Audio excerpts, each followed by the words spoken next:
할렐루야. 오늘도 하나님의 은혜와 평강이 우리 성도님들과 함께 하시기를 바랍니다. 로마서를 묵상하는 특별한 사순절이 지나가고 있는데요.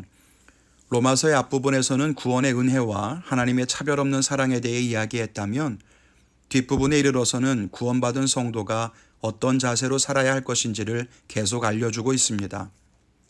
핍박하는 자를 축복하라. 권세자에게 복종하라. 그리고 오늘은 서로 사랑하라는 기독교의 정수를 다시 한번 강조합니다. 오늘은 로마서 13장 8절로 10절까지의 말씀을 살펴보고자 합니다. 함께 말씀을 나누면서 은혜가 되기를 바랍니다. 이 말씀에 보니까 8절에 사랑의 빛 외에는 아무 빛도 지지 말라고 말하면서 10절에는 사랑은 율법의 완성이라고 못 박아서 이야기합니다.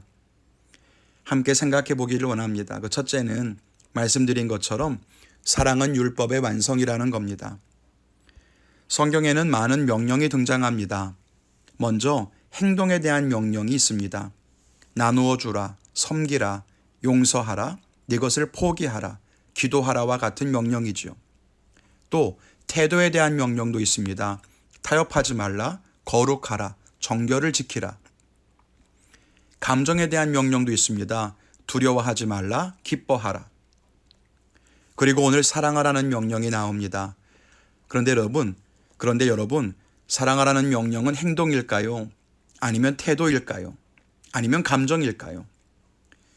우리가 받은 이 명령이 행동이라고 생각하면 마음을 담지 않고 행동만 순종하면 될 것입니다. 마음은 나누어 주고 싶지 않아도 행동으로 나누어 준다면 그 행위는 분명히 순종이지만 사실 그 마음과 태도는 완전하지 않은 거죠. 그렇다면 사랑은 어떨까요? 사랑의 명령은 과연 행동일까요? 그렇다면 어떻게 행동하는 것이 과연 사랑일까요? 이 사랑의 명령은 독특합니다. 이것은 행동에 대한 명령이기도 하지만 태도에 대한 명령이기도 하고 감정에 대한 명령이기도 합니다. 남을 사랑하는 행동을 사랑의 마음이 없이 과연 행할 수 있을까요? 결코 그렇지 않습니다. 나누는 것이나 섬기는 것, 혹은 도와주는 것은 사랑이 없어도 할 수 있습니다. 그러나 사랑하라는 명령은 감정이 수반되지 않으면 결코 행할 수 없는 것입니다. 오늘 말씀 9절에도 보면 간음하지 말라, 살인하지 말라, 도둑질하지 말라, 탐내지 말라 한 것과 그 외에 다른 계명이 있을지라도 내 이웃을 내 자신과 같이 사랑하라 하신 그 말씀 가운데 다 들었느니라 라고 말씀합니다. 이것을 우리말 성경에는 이렇게 써놨습니다. 간음하지 말라, 살인하지 말라, 도둑질하지 말라, 탐내지 말라라고 한 계명과 그 밖에 다른 계명이 있을지라도 이 모든 계명들은 내 이웃을 내 자신과 같이 사랑하라고 하는 이 말씀 가운데 다 요약되어 있습니다. 결국 하나님께서 주신 율법은 이웃을 사랑하는 구체적인 행동 양식이라는 것입니다. 그렇게 본다면 앞에서 행동과 태도와 감정에 대한 명령을 구분했지만 그것이 의미가 없는 것은 사랑의 마음 안에서 사랑하는 태도가 생기고 사랑하는 태도를 가지고 율법을 행하는 것이 마땅하기 때문입니다. 그래서 예수님은 가장 큰 계명을 묻는 자에게 하나님을 사랑하는 것과 이웃을 사랑하는 두 가지 계명으로 요약해서 주신 겁니다. 사랑은 모든 율법의 근간이 되고 또 모든 행위의 기초가 됩니다. 사랑이 없으면 우리의 섬김과 봉사는 의미가 없고 사랑이 없으면 눈물 어린 기도도 의미가 없습니다. 고린도전서의 말씀처럼 사랑이 없으면 그저 울리는 꽹과리와 같을 뿐입니다. 특별히 어려운 시간을 보내고 있는 지금 우리는 이웃과 세상을 사랑해야 합니다. 어려움을 당한 이들을 돕고 슬픔과 아픔을 나누는 사랑의 손길이 되어야 합니다. 그렇게 사랑을 나누는 성도가 되기를 주님의 이름으로 바랍니다. 둘째는 사랑은 마땅히 행해야 하는 것이다 라는 겁니다. 하나님은 우리에게 사랑을 명하십니다. 그런데 중요한 것은 이 사랑이 선택이 아니라 의무라고 하는 거예요. 많은 율법을 행하면서 그것에 더해서 사랑을 실천하면 더 좋겠다는 것이 아니라 사랑하지 않으면 아무것도 하지 않은 것과 같다는 말입니다. 우리가 왜 사랑해야 합니까? 바울은 8절에서 우리가 사랑의 빚을 진 자라는 말로 설명합니다. 빚이 얼마나 무서운지 아시지요?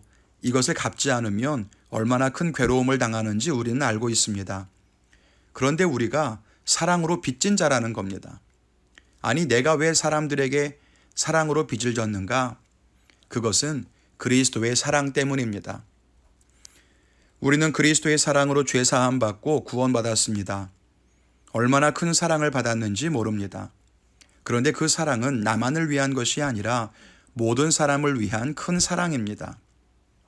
그런데 그것을 나 혼자만 알고 있다면, 다른 사람에게 전해줘야 하는데 전하지를 않는다면 우리는 다른 사람이 받아 마땅한 그 사랑을 착복하는 것이 되고 맙니다.